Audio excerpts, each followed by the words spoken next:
Behaving like this, yes, they have reached the age where I function as a chauffeur, an ATM and a source of food. I handle phone calls on Wednesdays because Hannah has her weekly project review. She leads the design team at the interior design firm.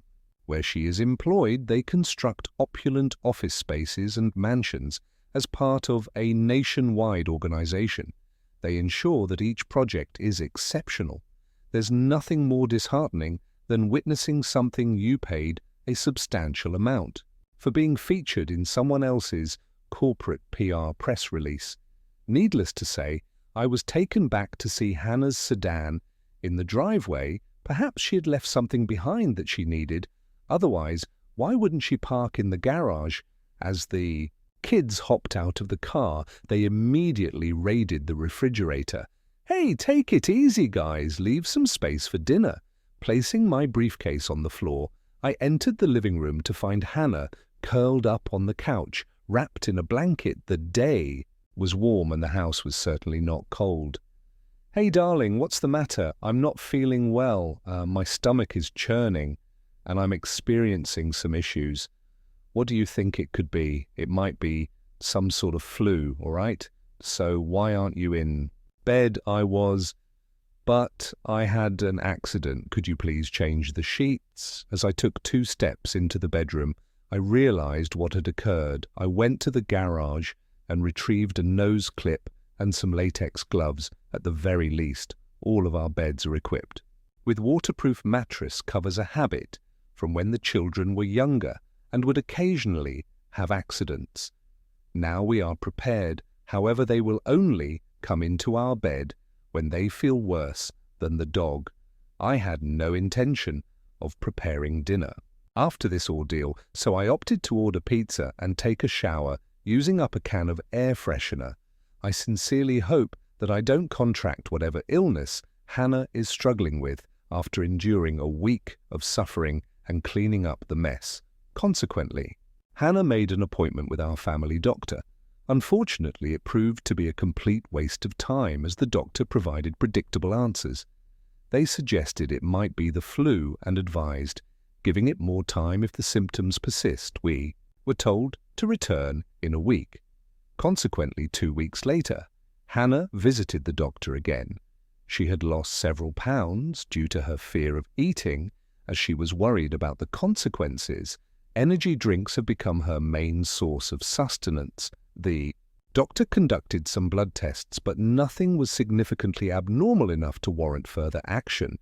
In weeks, Hannah learned to live with her condition.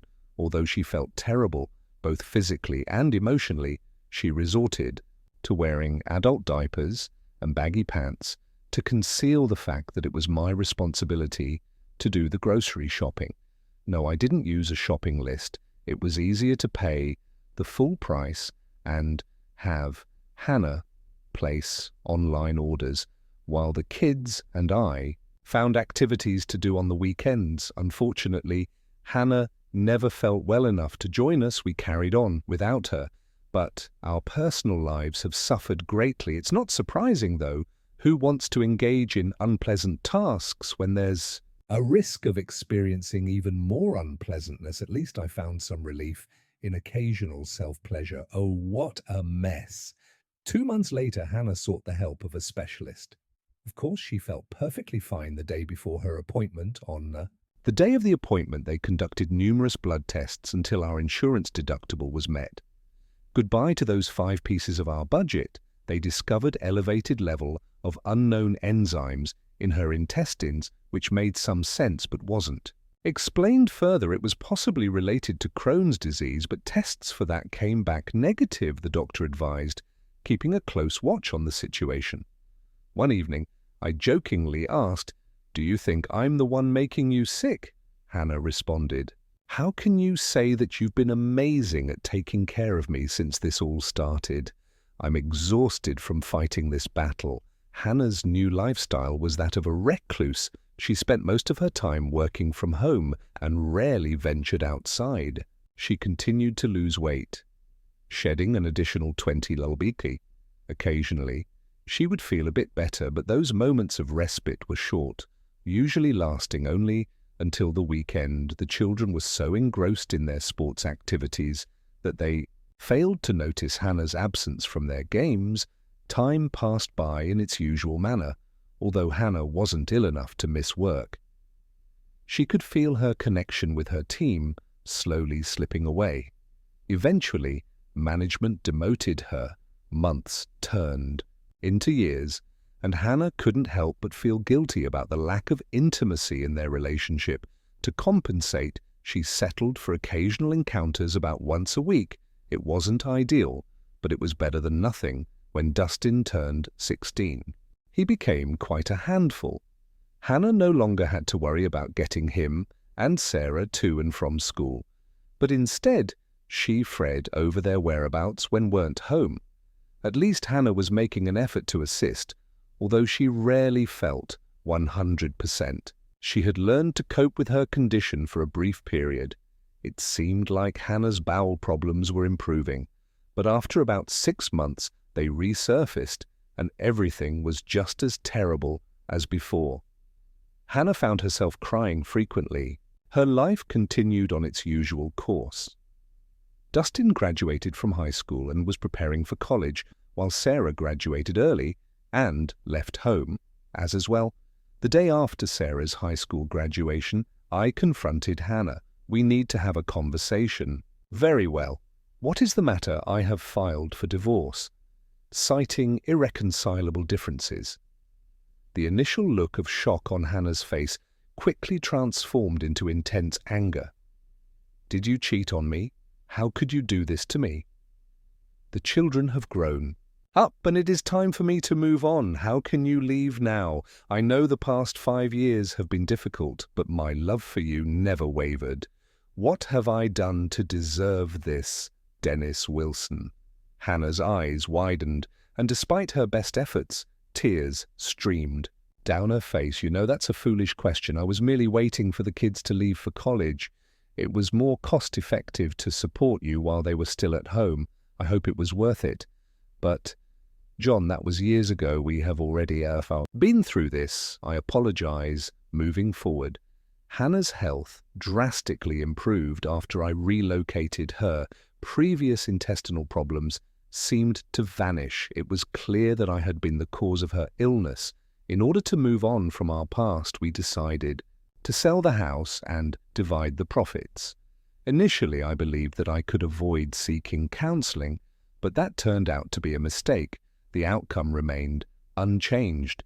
Instead of continuing with a partner who had cheated on me, I preferred to take a chance on finding someone new. The devastating news of Hannah's affair with Dennis Wilson shattered me. I stumbled upon Hannah's secret email account and took the step of installing a program on my phone to monitor her activities. It was disheartening to realize that despite dedicating my life to our relationship, I was not enough for her. The intense desire to seek revenge gradually faded away as my lawyer explained the bleak future that awaited me being left penniless, while Hannah would be able to accommodate her lover in the house that we had purchased, together a house that I had invested all my free time in. Restoring it seemed more financially viable to hold on to the house and wait until our children had grown up and moved out. My lawyer emphasized that Hannah could file for divorce at any moment, leaving me in a dire situation. This thought even made me contemplate fleeing the country. However, in the end, I did everything in my power to remain Hannah's husband.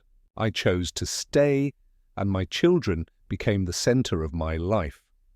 Days passed by, and during my internet searches, I stumbled upon an April Fool's joke suggesting that mixing 2 liquid veterinary drugs could cause intestinal issues. Intrigued, I purchased and stored large bottles of each drug in the garage, along with a pack of syringes from China.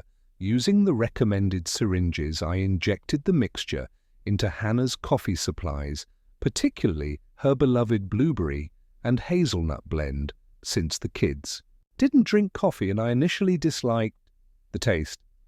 Hannah didn't suspect anything until I increased the dosage of the concoction. That is why the initial Wednesday proved to be quite challenging for her. I must admit I went a bit overboard. Initially I used an excessive amount, however. Eventually I managed to find a balance.